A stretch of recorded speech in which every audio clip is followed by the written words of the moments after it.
नमस्कार माउन्टेन समाचारमा स्वागत छ। म उषा काफले र म खगेन्द्र विष्ट। सुरुमा अहिलेसम्मका मुख्य समाचार।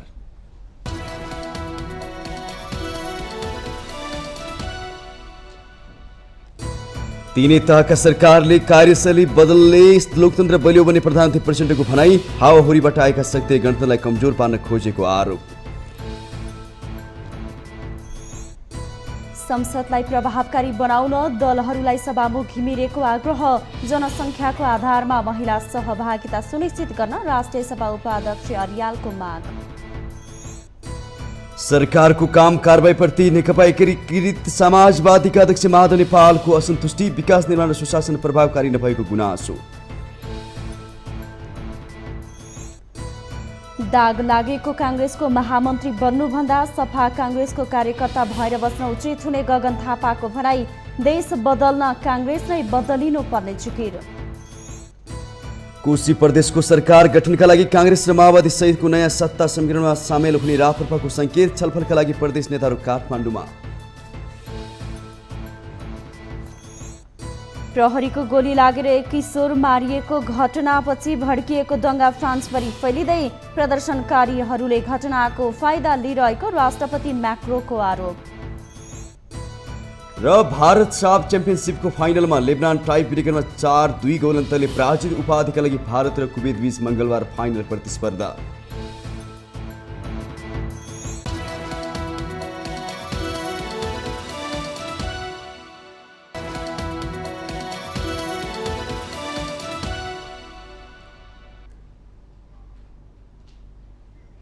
अब समाचार विस्तारमा। प्रधानमन्त्री पुष्पकमल दाहाल प्रचण्डले तीनै तहका सरकारले आफ्नो सोच र कार्यशैली बदले मात्र सङ्घीय लोकतान्त्रिक प्रणाली बलियो बनाउन सकिने बताउनु भएको छ। शनिबार पोखरामा आयोजित राष्ट्रिय समन्वय परिषदको प्रथम बैठकको अध्यक्षता गर्नुहुँदै प्रधानमन्त्री प्रचण्डले उक्त कुरा बताउनु भएको हो। सङ्घीयताको मर्म र दीर्घकालीन महत्त्व नबुझे यसको फाइदा सङ्घीयताका विरोधीहरूले लिने भन्दै उहाँले जति छिटो र राम्रो कार्य सम्पादन गर्न सके त्यति नै मात्रामा सङ्घीयताबाट जनताले लाभ लिन सक्ने प्रश्न पार्नुभयो। सङ्घीयता कार्यान्वयनका लागि ऐनहरू बने पनि यति पूर्ण नभएको प्रधानमन्त्री प्रचण्डको भनाइ थियो। पुरातनपन्थी र हावाहुरीबाट आएका शक्तिहरूले गणतन्त्रलाई कमजोर पार्न खोजेको भन्दै उहाँले लोकतान्त्रिक शक्तिहरूले नै यसको पहल र स्वामित्व लिनुपर्ने बताउनुभयो। नेपालको भूराजनीतिक संवेदनशीलताका कारण पनि व्यवस्था बलियो बनाउनु पर्ने उहाँको भनाइ थियो। प्रधानमन्त्री प्रचण्डले लोकतन्त्रभित्र देखिएका समस्या समाधानको जिम्मेवारी सत्ता पक्ष र प्रतिपक्षले वहन गर्न जरुरी रहेको प्रश्न पार्नुभयो। नीति कार्यक्रम र बजेटको परम्परा अर्को वर्ष ब्रेक गर्ने भन्दै उहाँले बजेटमा अपनाइएको अहिलेको मोडलले मुलुकको समस्या समाधान गर्न नसक्ने ठोकुवा गर्नुभयो। बैठकमा अर्थमन्त्री डाक्टर प्रकाश शरण महत, सङ्घीय मामिला तथा सामान्य प्रशासन मन्त्री अमनलाल मोदी, कानुन न्याय तथा संसदीय मामिला मन्त्री धनराज गुरुङ, विपक्षी दलको तर्फबाट पूर्व मन्त्री विष्णु पौडेल, प्रदेशका मुख्य मन्त्रीहरू, राष्ट्रिय योजना आयोगका उपाध्यक्ष डाक्टर मीन बहादुर श्रेष्ठ, राष्ट्रिय सुरक्षा सल्लाहकार शङ्करदास बैरागी, नेपाल सरकारका मुख्य सचिव डाक्टर बैकुण्ठ अर्याल, नेपाल सरकारका सचिवहरू, जिल्ला समन्वय समिति महासङ्घ, नगरपालिका महासङ्घ र गाउँपालिका महासङ्घका प्रमुखहरू लगायत उपस्थित हुनुहुन्थ्यो।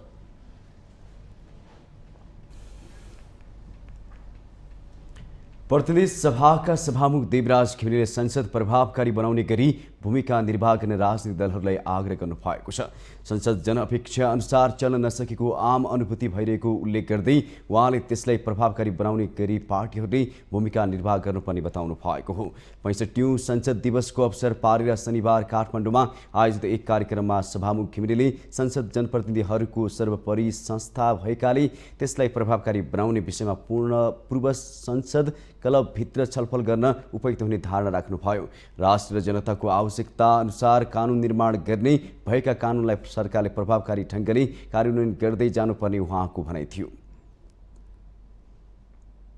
प्रभावकारी कति हुँदाखेरि हुनसक्छ यसको माप पनि यति हुनुपर्छ भन्ने सायद हुन्न होला, तर जे भए पनि जनअपेक्षा अनुरूपको हुन सकिरहेको छैन भन्ने आम अनुभूतिहरू छ जस्तो मलाई पनि लाग्छ।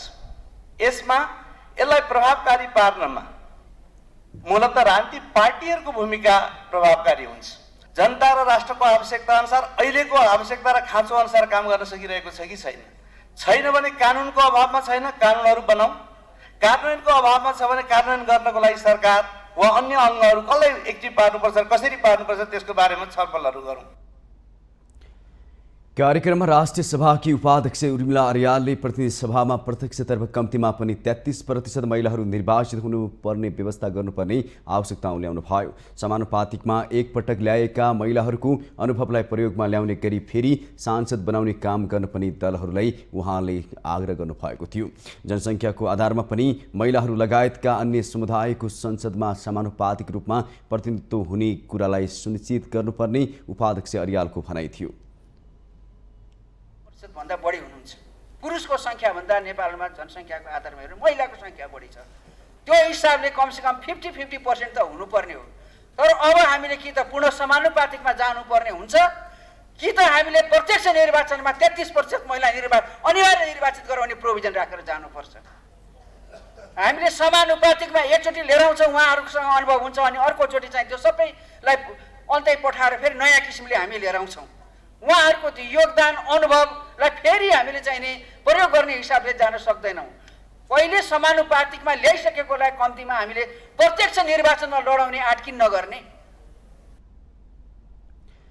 पूर्व सभामुख अग्निप्रसाद सापकोटाले नेपालका राजनीतिक दलहरूमा लोकतन्त्रको कमी भएको टिप्पणी गर्नुभयो। पार्टीभित्र बिचौलिया माफिया मात्र नभई एकअर्कालाई आरोप लगाएर मूल्य मान्यता र आदर्शमाथि नै प्रहार भरेको जिकिर गर्नुभयो।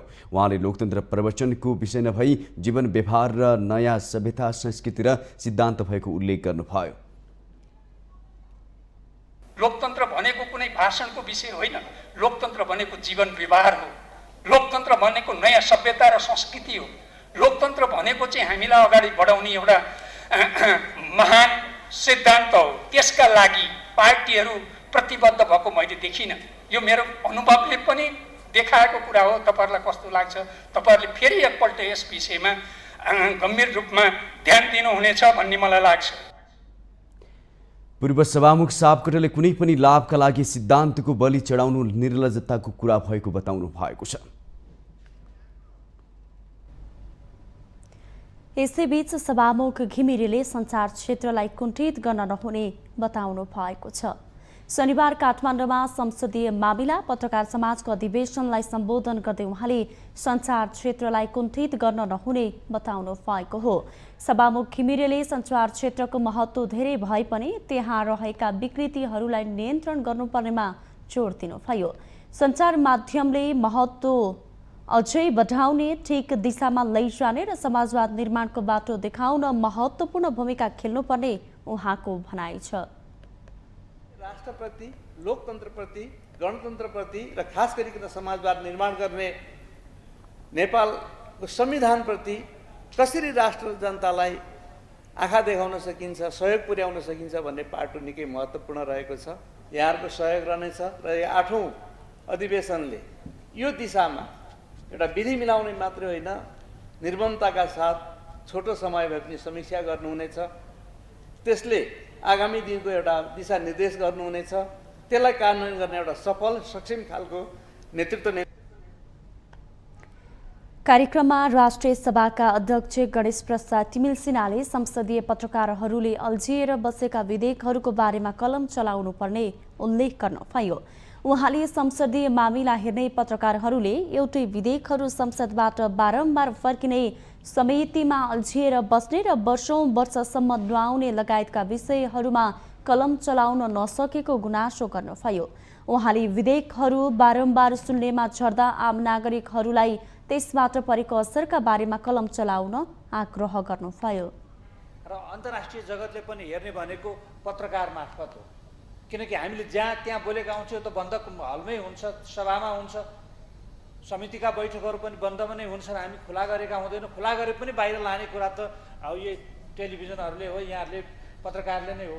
अब मिडियालाई अलि राम्रो मिडिया फ्रेन्डली बनाउनु पर्छ र त्यहाँ सहज पहुँच उहाँहरूका सुविधाहरू हुने गरिकन सबै खालका फोटो पत्रकारिता होला, छापा पत्रकारिता होला, टेलिभिजनहरू यो सबै अनलाइनको के हुनसक्छ त्यो भएकोलाई राम्रो सुविधाका साथ कुनै अपमान पनि नहुने र सहज ढङ्गले त्यहाँको सबै चिजहरू, शब्द, चित्र, सबै कुराहरू राम्रोसँग आउने गरिकन त्यो खालको व्यवस्था भइदियो भने त्यसले संसदको प्रभावकारितालाई अगाडि बढाउँछ र संसदलाई आम नागरिकसँग, देशवासीसँग र विदेशसँग सबैसँग जोड्न सक्छ। अध्यक्ष तिमल सिन्हाले पत्रकारहरूले विधेयक ल्याउन भइरहेको ढिला सुस्तीमा दबाब दिन सके समयमा नै आउने विश्वास व्यक्त गर्नुभयो।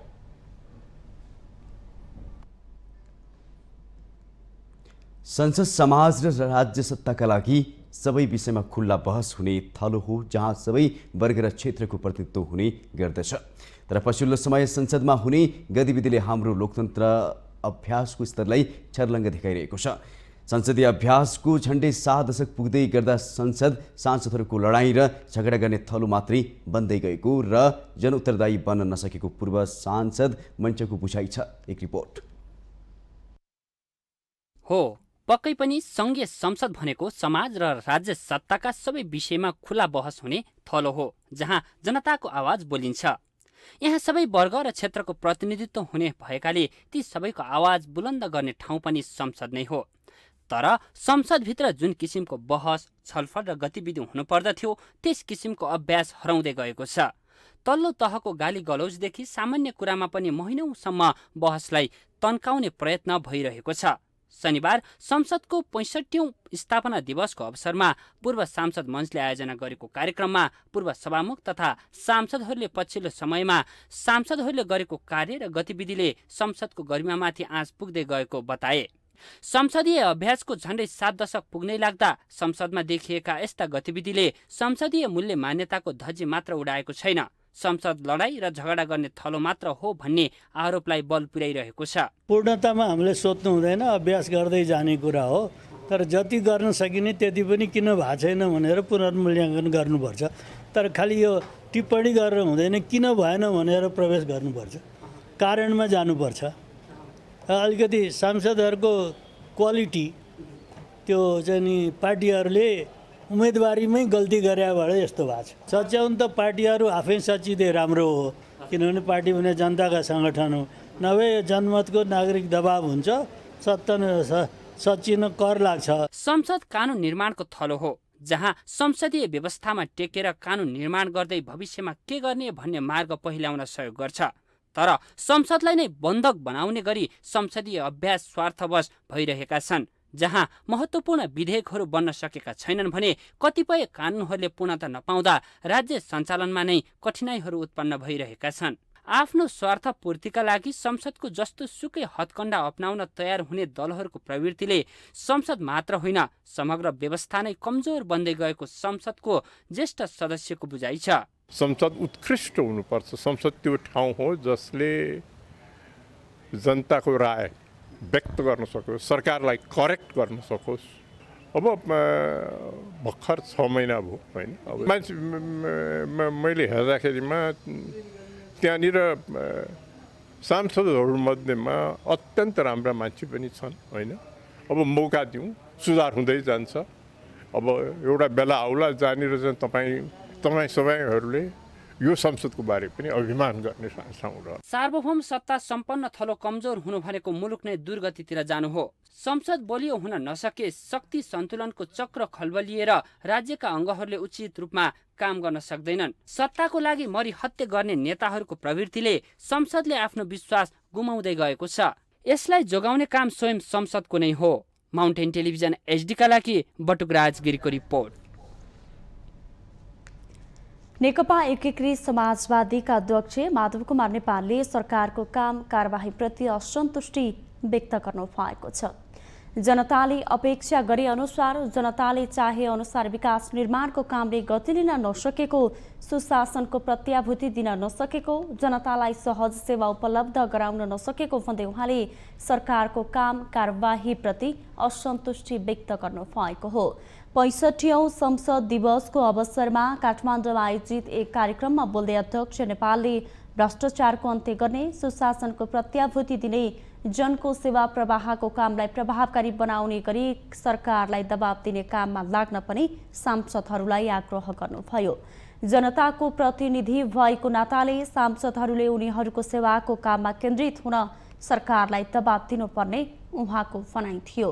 अध्यक्ष नेपालले जनसेवाको कामलाई सहज बनाउने गरी अघि बढ्न सरकार र सांसदहरूको सम्बन्ध पनि सुमधुर हुनुपर्ने आवश्यकता ल्याउनुभयो। जनताका प्रतिनिधिहरूकै हुन्छ। जनताको प्रतिनिधिको हैसियतले सांसदहरूले नै त्यो भूमिका निर्वाह गर्नुपर्ने हुन्छ। यस अर्थमा सांसदहरूको भूमिका कतिको प्रभावकारी हुन सकेको छ, सांसदहरूको दबावले कति काम गर्न सकेको छ, यो आफ्नो ठाउँमा छ। सांसदको भूमिकाको सन्दर्भमा सरकारको भूमिकाहरूको महत्त्वपूर्ण हुन्छ। सुन्नुपर्ने निकायले सुनिदिएनन् भने, गर्नुपर्ने निकायले चासो राखिदिएनन् भने त्यसले ठूलो समस्या खडा गर्छ। अध्यक्ष नेपालले देशको स्वाभिमानको रक्षा गर्ने विषयमा सबै राजनैतिक दलहरू एकताबद्ध भएर अघि बढ्नुपर्नेमा जोड दिनुभयो। उहाँले राष्ट्र निर्माणका लागि पूर्व सांसदहरूको अनुभवले ठूलो काम गर्ने बताउनुभयो।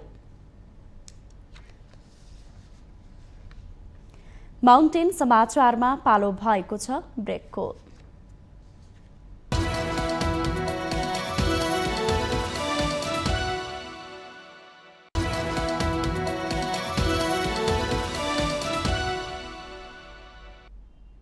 ब्रेकपछि स्वागत छ। अब बाँकी समाचार। नेपाली कांग्रेसका महामन्त्री गगन कुमार थापाले कांग्रेस बदल्ने अभियानमा लागि परेको बताउनु भएको छ। एउटै व्यक्ति 5-6 पटक प्रधानमन्त्री बन्ने परम्पराले पार्टी नचल्ने भएकाले कांग्रेस, एमाले र माओवादी जस्ता पुराना पार्टीहरू एकसाथ सङ्कटमा पर्न गएको उल्लेख गर्दै आफूले व्यक्तिको नभई पार्टी नै बदल्ने विषय उठान गरेको स्पष्ट गर्नुभयो। नेपाली कांग्रेस दोलखा काठमाडौँ सम्पर्क समितिले शनिबार काठमाडौँमा आयोजना गरेको एक कार्यक्रममा महामन्त्री थापाले डेमोक्रेसीमा एउटै व्यक्ति पटक पटक प्रधानमन्त्री हुने कुनै पनि देश नभएको दावी समेत गर्नुभयो। उहाँले कांग्रेस बदल्नका लागि आफू महामन्त्री पद त्याग गर्न पनि तयार रहेको घोषणा गर्नुभयो। दाग लागेको कांग्रेसको महामन्त्री बन्नुभन्दा सफा कांग्रेसको कार्यकर्ता भएर बस्न आफूलाई मन भएको उहाँको भनाइ छ। महामन्त्री थापाले देश बदल्न कांग्रेस नै बदलिनु पर्ने भन्दै अभियानमा छुट्न पनि पार्टीका नेता कार्यकर्तालाई आग्रह गर्नुभयो। 20 वर्षदेखि 25 वर्षदेखि 30 वर्षदेखि नेता नबदल्ने पार्टी कुनै पनि हुँदैन। सबै ठाउँमा हुन्छ यो डेमोक्रेसीमा। तपाईँ जहाँ कि त के हुन्छ, लगातार चुनाव जितेको जित्दै हुन्छ। पार्टीहरू यसरी बन्दैन। त्यो पार्टीमा एउटा पोलिटिकल एक्जिट, अर्थात् हामी जसरी अहिले एन्ट्री गऱ्यौँ कोठाबाट, यत्रो मान्छे छौँ, अर्को ढोकाबाट एक्जिट गरेन भने त यहाँ जाम भइहाल्छ। त्यो एक्जिटको व्यवस्था गरिएको हुन्छ। हामी कहाँ एक्जिटको व्यवस्था गरिएन। किन एउटै व्यक्ति 5 पटक 6 पटक प्रधानमन्त्री बन्ने? किन भन्ने उत्तर के हो त्यसको? यो कुनै गुटको कुरा होइन, कुनै आग्रहको कुरा होइन। छलफल गरौँ न, खुला छलफल गरौँ। किन हुने भने छलफल नगर्ने? किन हुने भने बहस नगर्ने? नयाँ परम्परा थिति बसाल्ने कुरा नगर्ने? महामन्त्री थापाले कांग्रेस सकियो भनेर नातिने पनि सिङ्गो पार्टी पंक्तिलाई आह्वान गर्दै आफू बदलेर देश बदलिने अभियानमा कांग्रेस जुट्नुपर्ने बताउनु भयो। उहाँले गठबन्धन सरकार परिवर्तन हुन सक्ने भए पनि कांग्रेसले शर्त सहित सरकारमा सहभागी हुने गरी नीतिगत निर्णय गरेर अघि बढ्नुपर्ने बताउनु भयो।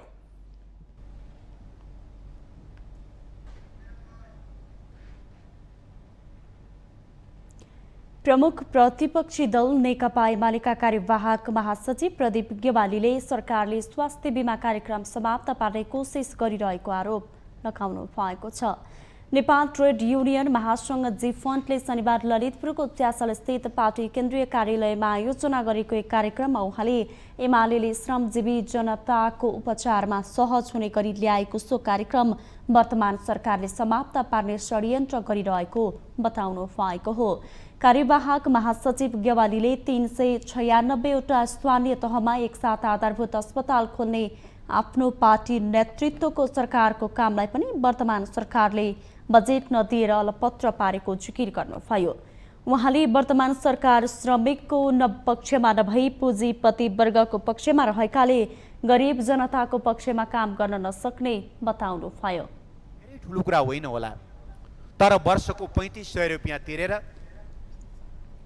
स्वास्थ्य बिमा गराएर 5 जनाको परिवारले वर्षभरि 1 लाख रुपियाँसम्मको औषधि निशुल्क पाउने भन्ने कुरा यो स्वास्थ्यमा गरिएको एउटा ठुलो क्रान्ति थियो। यो क्रान्तिको सुरुवात स्वास्थ्य मन्त्री हुँदा खगराज अधिकारीले गर्नुभएको थियो। धन्यवाद भन्नुपर्छ उहाँलाई, सम्झिनुपर्छ हामी सबैले। पछि आज हामीले देशैभरि त्यो कार्यक्रमहरू बढाएका छौँ, तर आज त्यो कार्यक्रमलाई समाप्त पार्ने कोसिस हुँदैछ।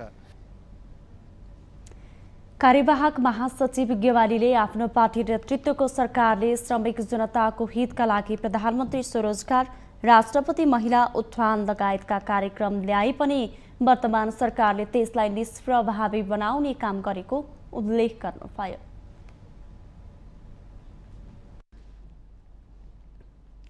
कोशी प्रदेशको सरकार गठनका लागि कांग्रेस माओवादी सहितको नयाँ सत्ता समीकरणमा सामेल हुने रापरपाले संकेत गरेको छ। रापरपा कोशीका प्रदेश सभा संसदीय दलका नेता, सांसदहरू तथा पार्टीका पदाधिकारीहरूसँग अध्यक्ष लिङदेनले झापा स्थित आफ्नै निवासमा छलफल गरेका थिए। उक्त छलफलले सरकारमा सहभागी हुने नहुने भन्ने विषयमा निर्णय लिन अध्यक्ष राजेन्द्र लिङदेनलाई जिम्मेवारी दिएको रापरपाकी सांसद सबिना पजगाईले जानकारी दिनुभयो। रापरपाले देशमा सम्भावित मध्यावधि निर्वाचन रोक्न हुन सक्ने प्रयास र नयाँ सरकार गठन प्रक्रियामा रापरपाको भूमिकाको विषयमा छलफल गरेको हो। छलफलमा मध्यावधिमा जाने वा नजाने भन्ने विषय पनि उठेको थियो। बैठकमा सहभागी नेताहरूले आफूहरूले मध्यावधिमा जानबाट सकेसम्म रोक्ने, नभए मध्यावधिमा जान पनि तयार हुनुपर्छ भन्ने कुरामा पनि छलफल भएको बताएका छन्। गत पुस 24 गते एमालेका हिक्मत कार्की नेतृत्वको सरकार गठन हुँदा रापरपा पनि सरकारमा सहभागी भएको थियो। यसैबीच नयाँ सरकार गठनका विषयमा छलफल गर्न कांग्रेस माओवादी केन्द्र र गठबन्धन दलका नेताहरू काठमाडौँमा पुगेका छन्। कोशी प्रदेशमा एमाले नेतृत्वको सरकार ढलेसँगै नयाँ सरकार गठन प्रक्रिया भने आइतबारदेखि सुरु हुने अनुमान छ। प्रदेश प्रमुख परशुराम खापुङले आइतबार नयाँ सरकार गठनका लागि दलहरूलाई आह्वान गर्न सक्ने बताइएको छ। प्रमुख खापुङ दलहरूसँग र कानुन व्यवसायीहरूसँग संविधानको धारा 168 को कुन उपधारा अनुसार सरकार गठन गर्ने भन्ने विषयमा परामर्शमै हुनुहुन्छ। संविधानको धारा 168 को उपधारा 2 अन्तर्गत बनेको कार्की नेतृत्वको सरकार ढलेसँगै अब संविधानको सोही उपधाराको 3 अनुसार आफ्नै नेतृत्वमा सरकार गठन हुनुपर्ने एमाले दावी गर्दै आएको छ। गठबन्धनले बहुमत 47 सहित सरकार गठनको दावी गर्दा सभामुखलाई समेत गणना गर्नुपर्ने अवस्था छ। उता विपक्षी गठबन्धन दलहरूले भने संविधानको धारा 168 को 2 अनुसार नै सरकार गठनको सम्भावना जीवित रहेको कारण सोही अनुसार हुनुपर्ने जिकिर गरिरहेका छन्।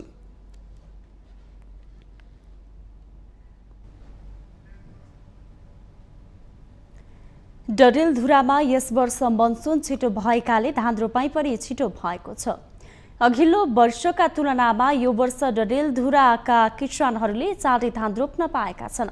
यो वर्ष समयमै पर्याप्त पानी परेकोले धान रोपाई पनि चाँडै भएको हो। एक रिपोर्ट। डडेलधुराका अधिकांश क्षेत्रमा किसानहरूलाई धान रोप्ने चटारोले छोपेको छ। मानो रोपेर मुरी फलाउने महिनाका रूपमा असार महिनालाई लिने हुँदा यो समय किसानलाई धान रोप्ने चटारोले छोपेको हो। विगत भन्दा यो वर्ष नियमित रूपमा समयमै वर्षा भएका कारण सिंचाई हुने जमिनका साथै सिंचाई नहुने जमिनमा पनि रोपाई गर्न किसानलाई सहज भएको छ।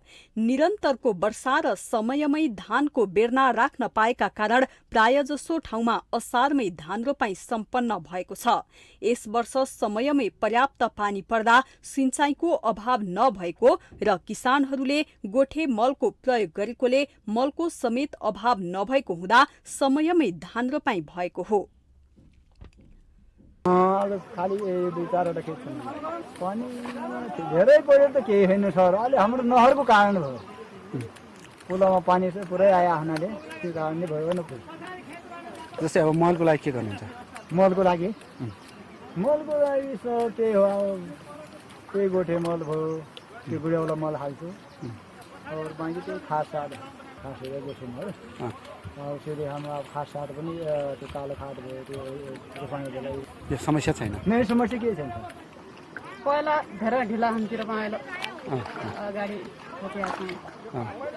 पानीको उहिले ढिला हुन्थ्यो रोपाइँ अहिले पानी बेलामै पऱ्यो पहिला पानी छ अहिले अगाडि अनि मल गोठे मल हाल्छौँ गोडेवाला मल घरबाट लिएर पहिलाको हुन्थ्यो अलिक छिटो जिल्लामा धानको पकेट क्षेत्र मानिएका नवदुर्गा गाउँपालिका भागेश्वर गाउँपालिका र परशुराम नगरपालिकामा 40% रोपाइँ सकिएको छ।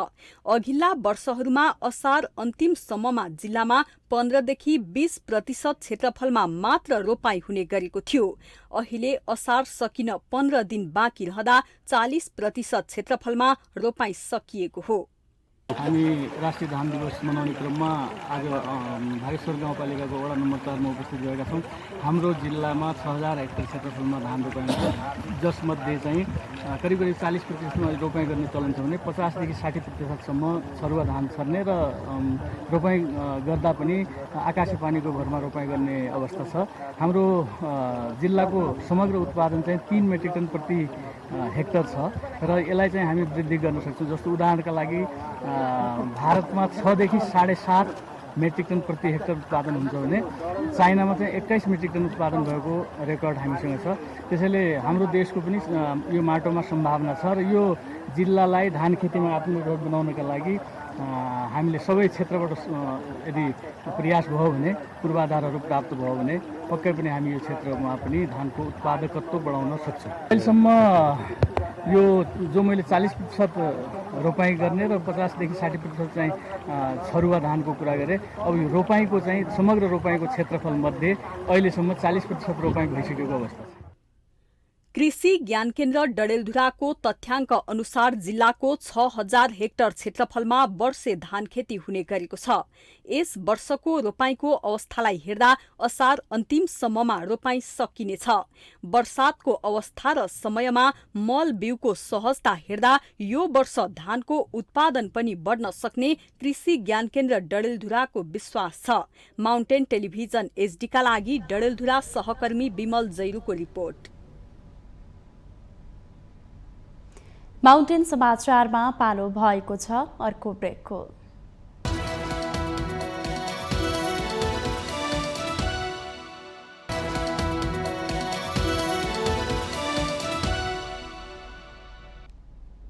ब्रेकपछि स्वागत छ। बाँकी समाचार।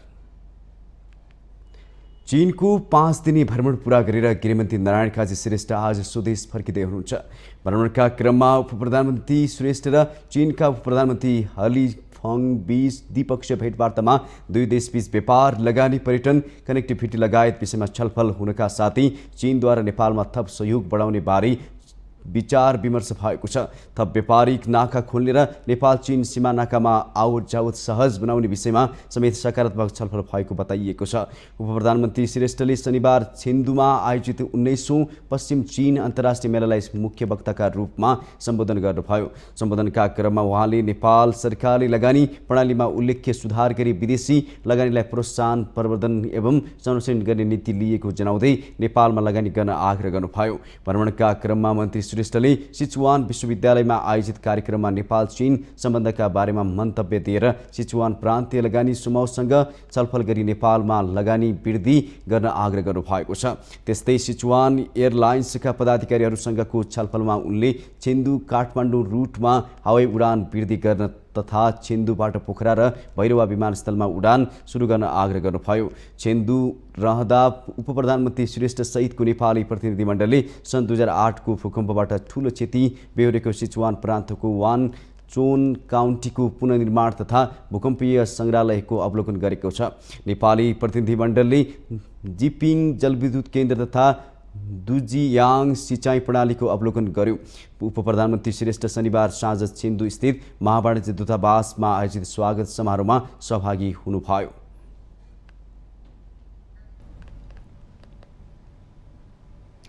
उपसभामुख इन्दिरा राणाले संसदमा उपसभामुखको फोटो नराखेको प्रति असन्तुष्टि व्यक्त गर्नु भएको छ। 65औं संसद दिवसको अवसर पारेर शनिबार काठमाडौँमा आयोजित कार्यक्रमलाई सम्बोधन गर्दै उहाँले यस्तो बताउनु भएको हो। उपसभामुख राणाले आफूले केही समय अघि सिङ्गापुरको संसदको भ्रमण गरेको र सो क्रममा सभामुखको फोटो विगतदेखि वर्तमानसम्म राखेको भन्दै नेपालमा भने त्यस्तो हुन नसकेको टिप्पणी गर्नुभयो। नेपालको संसदमा सभामुखको मात्रै फोटो राख्ने गरेको तर उपसभामुखको फोटो नराखेको प्रति असन्तुष्टि व्यक्त गर्दै उहाँले संसदमा उपसभामुखलाई हेफाहा प्रवृत्ति देखाइएको आरोप लगाउनुभयो। यो WTO को कन्फरेन्समा त्यहाँ पार्लिमेन्ट भिजिट गर्ने मौका पाएको थिएँ। त्यहाँ पहिलाको सभामुखज्यूले कस्तो टोपी लाउनुहुन्थ्यो, कस्तो लुगा लाउनुहुन्थ्यो, अहिलेको सभामुखज्यूले कस्तो लाउँछ, त्यो विकास क्रम अनुसारको त्यसरी राख्नु भएको छ क्या। हरेक हामीमा खोइ त त्यस्तो भित्र पस्ने बित्तिकै हाम्रो त्यहाँको सामान्य सभामुखज्यूको त यत्रो फोटो राख्नु भएको छ, हाम्रो त छैन सभामुखज्यूको फोटो पनि। संसदलाई चाहिँ मलाई चाहिँ एकदमै अलिक बायस गरे जस्तो पनि लाग्छ। उपसभामुख राणाले हरेक क्षेत्रमा सुशासन र पारदर्शिता हुन जरुरी रहेको बताउनुभयो। पहिरोको कारण बन्द रहेको मुगलिङ रायगढ सडक खण्ड सञ्चालनमा आएको छ। शुक्रबार साँझ एकतर्फी रूपमा सञ्चालन भएको उक्त सडक खण्ड तुइन खोलामा ढुङ्गा खसेपछि शनिबार बिहान 3 बजेदेखि फेरि अवरुद्ध भएको थियो। भरतपुर डिभिजन सडक कार्यालयका अनुसार शनिबार दिउँसो उक्त सडकको अवरोध हटाएर पुनः सञ्चालनमा ल्याइएको हो। अति व्यस्त रहने यो सडक खण्डको मुगलिङ नजिकै पर्ने तुइन खोला छेउको पाकोबाट बुधबार रातिदेखि नै ढुङ्गा खस्न थालेको थियो। बिहिबार बिहान 9:30 बजेतिर 1 घण्टा अवरुद्ध भएको उक्त सडक दिउँसो 1 बजेदेखि 28 घण्टा रोकिएर शुक्रबार साँझ 5 बजेबाट खुलेको थियो। सडक अवरुद्ध हुँदा ठूलो संख्यामा यात्रुहरूले घण्टौँदेखि शास्ति झेल्नु परेको थियो।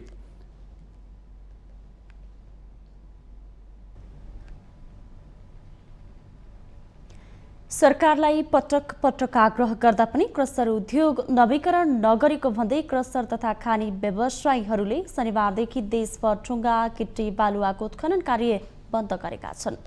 खानी दर्ता तथा नवीकरणबारे गरेको आग्रह सरकारले व्यवस्था गर्दा मारमा परेको व्यवसायीहरूको गुनासो छ। क्रसर उद्योग बन्द भएसँगै निर्माणजन्य सामग्रीको अभाव हुने देखिएको छ। एक रिपोर्ट।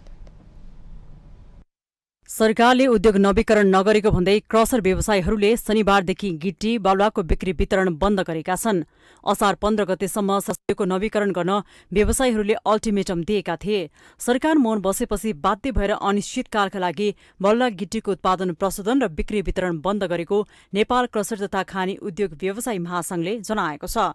क्रसर उद्योग बन्द भएसँगै देशभरमा 77 वटै जिल्लाको निर्माण कार्यमा 80% प्रभावित हुने देखिएको छ। देशभर 300 वैधानिकता प्राप्त गरेका क्रसर उद्योग सञ्चालनमा आए पनि सरकारको तथ्याङ्क अनुसार 1200 क्रसर उद्योग सञ्चालित छन्। आन्तरिक प्राकृतिक स्रोतको परिचालन गरी मुलुकको निर्माण क्षेत्रलाई अगाडि बढाउन भूमिका खेलेको क्रसर व्यवसायप्रति आम मानिसमा सन्देश गलत प्रभाव भएको र सरकारले नै विस्थापित गर्न खोजेको उनीहरूको आरोप छ। आज लामो समयदेखि एउटा चाहिँ अनिर्णयको बन्दी बनाएर जुन समस्या क्रसर बालुवा उद्योग व्यवसायहरूमाथि भएको छ त्यो हामीले पटक पटक सरकारको तहलाई चाहिँ ध्यान आकर्षण गरायौँ। यो समस्या यो हो, यसलाई समाधानको पाटोमा तपाईहरु जानुहोस् र यसले यो समस्या समाधान नगर्दाखेरि यसमा चाहिँ आज व्यवसायीहरूको 40 अर्ब लगानी छ। यो लगानी डुब्ने अवस्थामा छ कि हामीलाई चाहिँ नि तपाईले एकदम जस्तै सरकारको तहले यसलाई यो बन्दै गर्ने, यो नेपालको लागि चाहिँदैन, हामीले चाहिने निर्माण सामग्रीहरू विदेशबाट आयात गर्छौँ भनेर तपाईहरु लाग्नुहोस्। होइन भनेदेखि यसलाई चाहिँ एउटा दिगो सिस्टम, एउटा दिगो पोलिसी दिनुहोस् भनेर चाहिँ हामीले लामो समयदेखि सरकारको तहमा आग्रह गरेका छौँ। क्रसर उद्योगको लागि सरकारले तोकेको मापदण्ड अनुसार तराईको खना बस्तीमा 1 किलोमिटर भित्रै उत्खनन गर्न दिने, पहाडी क्षेत्रमा 500 मिटर बाहिर नदीजन्य पदार्थको उत्खनन गर्न पाउने नियम छ। यस्तै तराई क्षेत्रमा राजमार्गको 500 मिटर र पहाडी क्षेत्रमा 200 मिटर दूरी बाहिर नदीजन्य पदार्थ उत्खनन गर्न पाउने व्यवस्था गरिएको छ। चुरे क्षेत्रबाट गिट्टी बालुवा ढुङ्गालाई निर्यात गरी विदेशी मुद्रा सञ्चित बढाउने सरकारको निर्णय स्वागतयोग्य भए पनि नवीकरण हुन नसक्दा निर्माणजन्य वस्तुको अभाव सृजना सरकारले नै गरेको क्रसर व्यवसायीहरू बताउँछन्। नदीको दोहन मानवीय तथा प्राकृतिक क्षेत्रको क्षति हुने विषयमा सरकारवाला सबैसँग बसेर आफूहरू छलफल गर्न तयार रहेको उनीहरू बताउँछन्। नेपाल सरकारको एउटा निकायले तोकेको ट्याक्स तिरेर खरिद गरेर लिएर आएको सामान हामी यहाँ जम्मा गर्छौँ। अब त्यो सामान हामीले प्रशोधन गर्छौँ। हेर्नुहोस्, प्रशोधन गरेर हामी आन्तरिक विकासमा प्रयोग गरेर बाँकी रहेका चिज हामी निर्यात गरौँ, हाम्रो सल्लाह हो।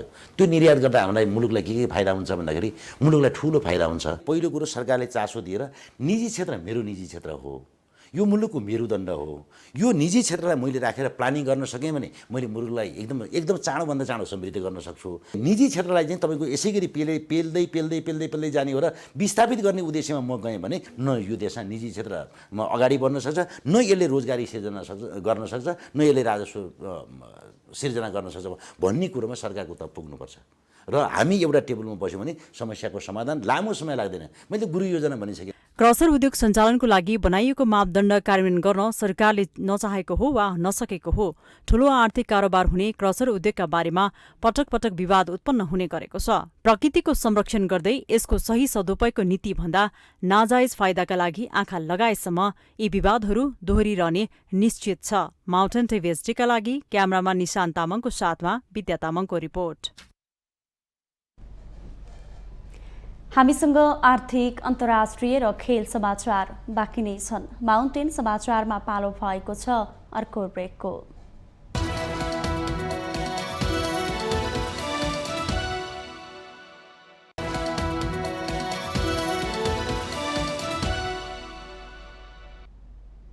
ब्रेकपछि स्वागत छ पालो आर्थिक समाचारको।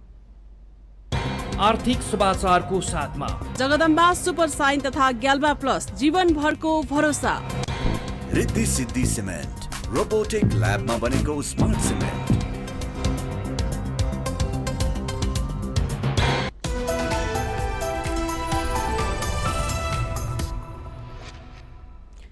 गलैँचा उद्योग नेपालको प्रथम स्थानमा पर्ने निर्यातजन्य वस्तु हो।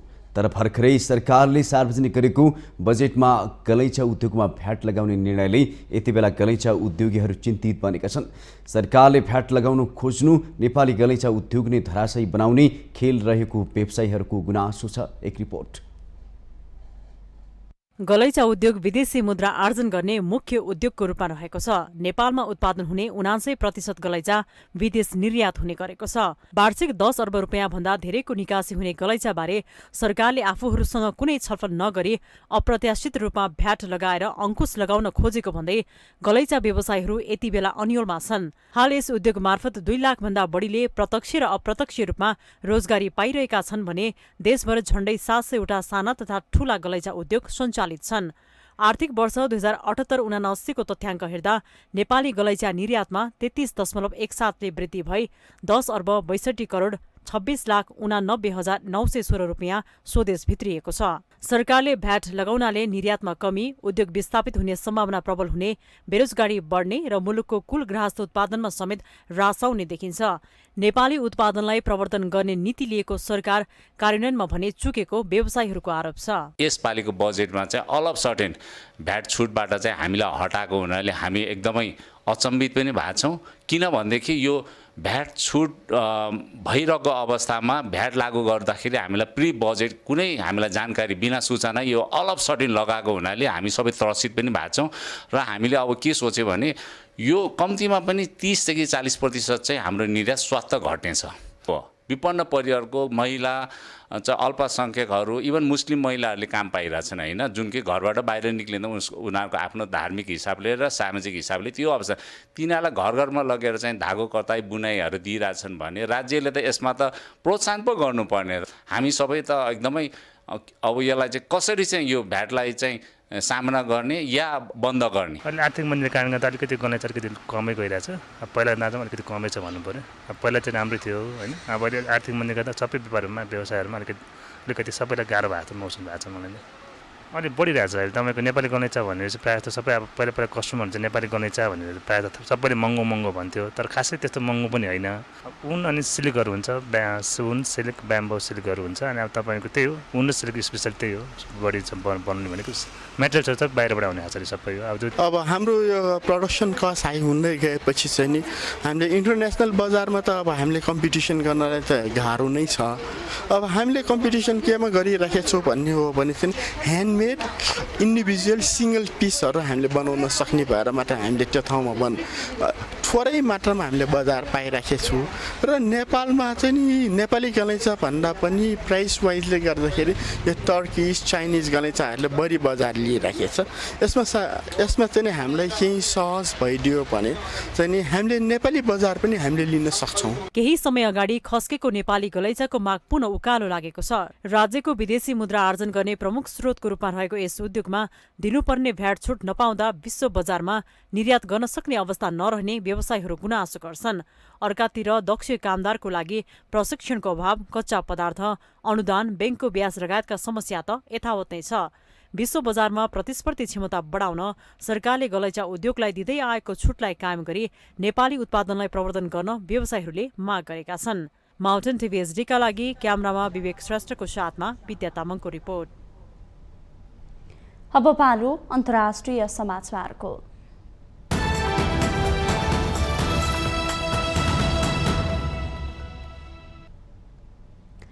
प्यारिस नजिकै भएको ट्राफिक जाँचको क्रममा मंगलबार एक किशोरको गोली लागि मृत्यु भएपछि अहिले फ्रान्सभरि भीषण दंगा मचिएको छ। प्रदर्शनहरू व्यापक बन्दै गएका छन्।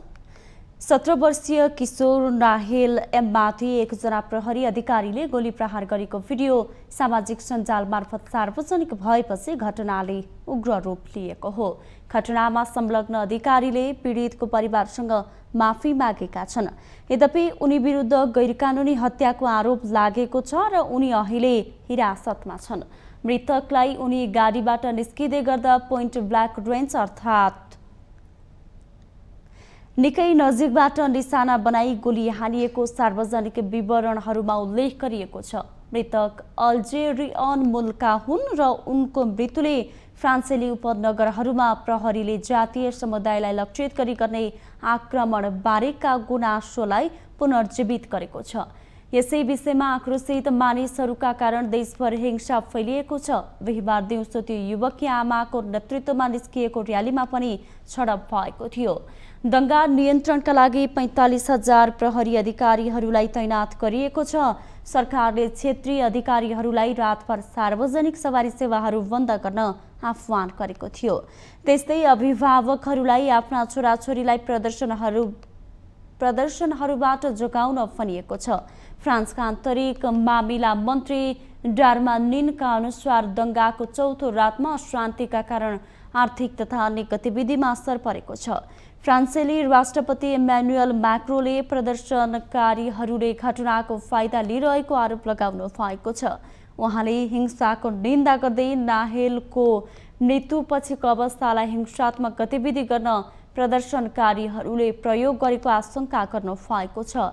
राष्ट्रपति म्याक्रोले हिंसा नियन्त्रणका लागि थप अधिकारीहरू खटाइने बताए पनि देशमा आपतकालीन अवस्था घोषणा गरिएको छैन। भारतको मणिपुर राज्य यति बेला अशान्त छ। दुई समुदाय बीच चर्केको हिंसा रोक्ने कुनै लक्षण छैन।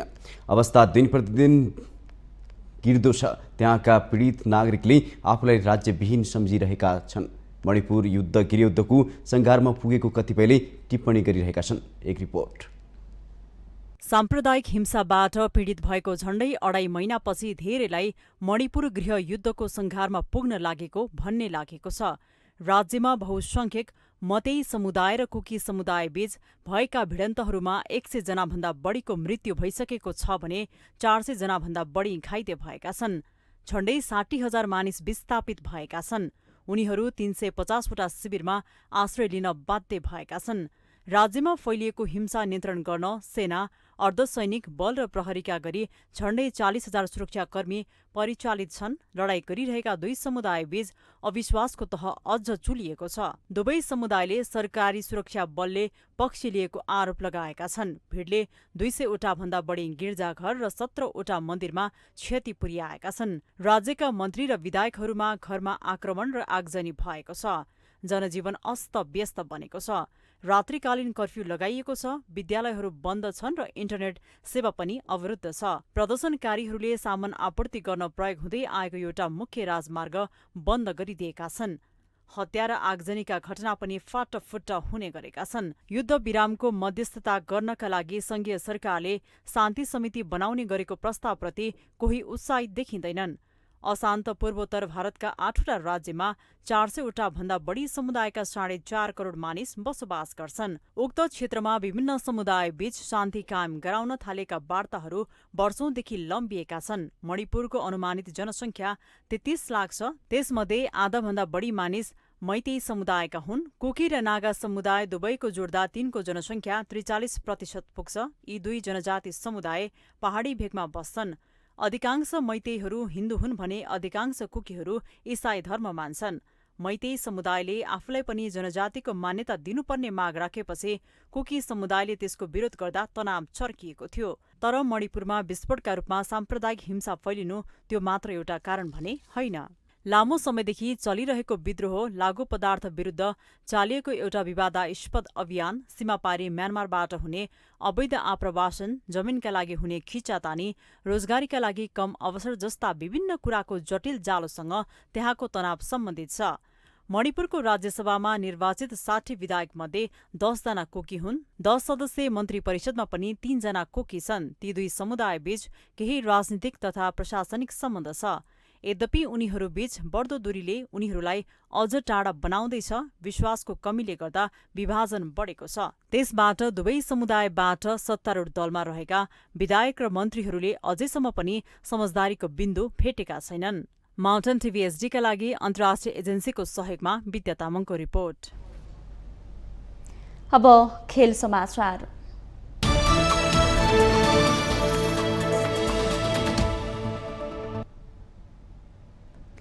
आयोजक भारत 14औं साफ च्याम्पियनसिप फुटबलको फाइनलमा प्रवेश गरेको छ। लेबनानलाई टाइब्रेकरमा 4-2ले हराउँदै भारत उपाधि रक्षाको नजिक पुगेको हो।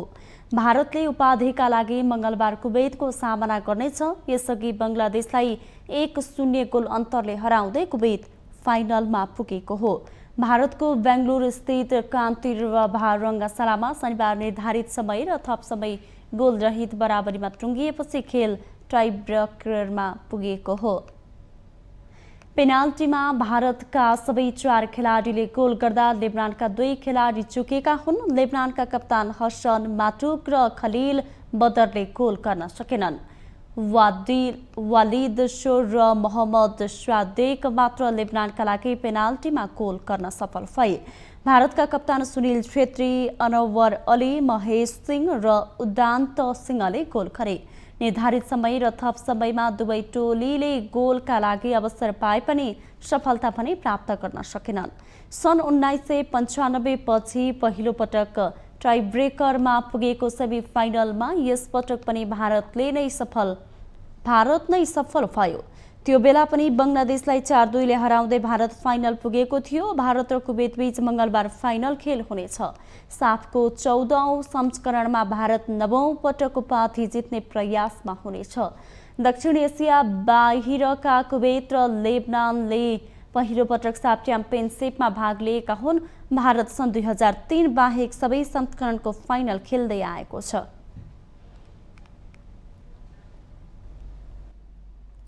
पहिलो र दोस्रो संस्करणको आईसीसी एकदिवसीय विश्वकप विजेता वेस्ट इन्डिज विश्वकप छनौटबाटै बाहिरिएको छ।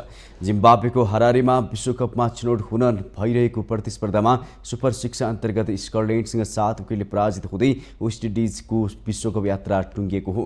वेस्ट इन्डिजले दिएको 182 रनको लक्ष्य स्कटल्यान्डले 43.3 ओभरमा 3 विकेट गुमाएर पूरा गर्यो।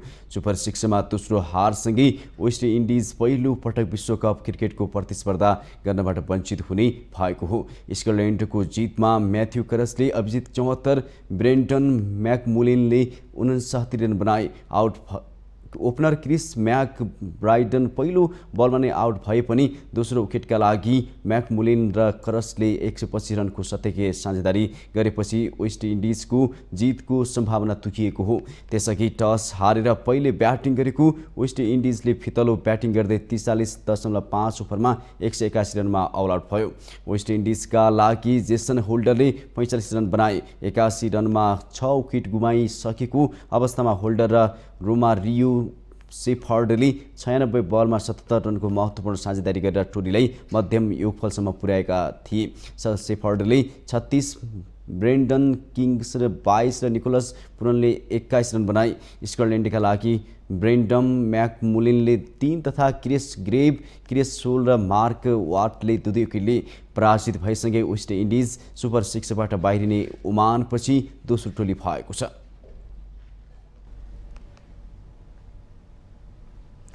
काठमाडौँको कोटेश्वरकी रिमा खत्री र चन्द्रगिरीकी खुशबु लिम्बूले 5औं नेकोस खुल्ला राष्ट्रिय तेक्वान्दो प्रतियोगितामा स्वर्ण जितेका छन्। राष्ट्रिय तेक्वान्दो सङ्घको आयोजनामा शनिबारदेखि सुरु भएको प्रतियोगितामा रिमाले महिला 52 केजीमा र खुशबुले महिला 46 केजी तौल समूहमा स्वर्ण जितेका हुन्।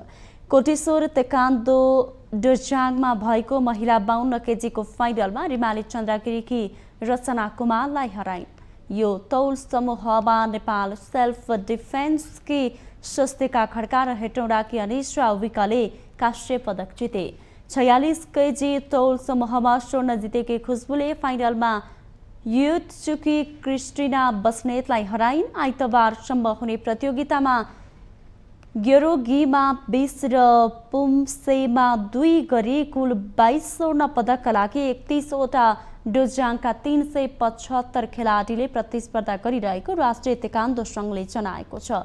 महिलाकै 49 केजी तौल समूहमा कोटेश्वरकी सिका राणाले स्वर्ण जितिन्। यो तौल समूहमा जीवन ताराकी सीता प्रसाई र सरस्वती मुस्कान शाहीले कांस्य पदक जिते। महिला 24 केजी तौल समूहमा हेटौँडाकी सुरक्षा केसीले स्वर्ण जितिन्। यो तौलमा कृत्रिम डोर्जाङकी कञ्चन अधिकारी र हेटौँडाकी इच्छा विष्टले कांस्य पदक प्राप्त गरिन्। यस्तै पुरुषको 25 केजी तौल समूहमा सुनसरीका प्रज्वल तामाङले फाइनलमा नेसनका रोज तितुङलाई हराउँदै स्वर्ण जिते। 31 केजी तौल समूहमा चन्द्रगिरीका समीर ठाकुरले स्वर्ण, कोटेश्वरका सुगम लामाले रजत तथा सिरुटारका इमोन थापा र मूलपानीका प्रशान्त धमलाले कांस्य पदक हात गरे। पुरुषकै 34 केजी तौलमा मूलपानीका विजन तामाङले स्वर्ण जिते। माउन्टेन समाचारमा पालो भएको छ पुनः अर्को ब्रेकको।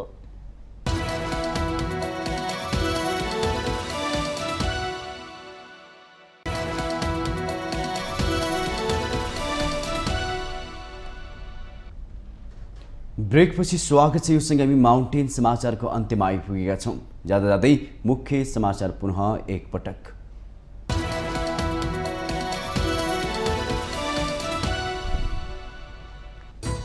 तीनै तहका सरकारले कार्यशैली बदली लोकतन्त्र बलियो बन्ने प्रधानमन्त्री प्रचण्डको भनाई। हावाहुरीबाट आएका शक्तिले गणतन्त्रलाई कमजोर पार्न खोजेको आरोप। संसदलाई प्रभावकारी बनाउन दलहरूलाई सभामुखी मिलेको आग्रह। जनसङ्ख्याको आधारमा महिला सहभागिता सुनिश्चित गर्न राष्ट्रिय सभा उपाध्यक्ष रियालको माग। सरकारको काम कारबाहीप्रति नेकपा एकीकृत समाजवादीका अध्यक्ष माधव नेपालको असन्तुष्टि। विकास निर्माण र सुशासन प्रभावकारी नभएको गुनासो। दाग लागेको काङ्ग्रेसको महामन्त्री बन्नुभन्दा सफा काङ्ग्रेसको कार्यकर्ता भएर बस्न उचित हुने गगन थापाको भनाई। देश बदल्न काङ्ग्रेस नै बदलिनुपर्ने जिकिर। कोशी प्रदेशको सरकार गठनका लागि काङ्ग्रेस र माओवादी सहितको नयाँ सत्ता समीकरणमा सामेल हुने राप्रपाको सङ्केत। छलफलका लागि प्रदेश नेताहरू काठमाडौँमा। प्रहरीको गोली लागेर एक किशोर मारिएको घटनापछि भड्किएको दङ्गा फ्रान्सभरि फैलिँदै। प्रदर्शनकारीहरूले घटनाको फाइदा लिइरहेको राष्ट्रपति म्याक्रोको आरोप। र भारत साफ च्याम्पियनसिपको फाइनलमा लेबनान टाइब्रेकरमा 4-2 गोल अन्तरले पराजित। उपाधिका लागि भारतको बीच 20 मङ्गलबार फाइनल प्रतिस्पर्धा।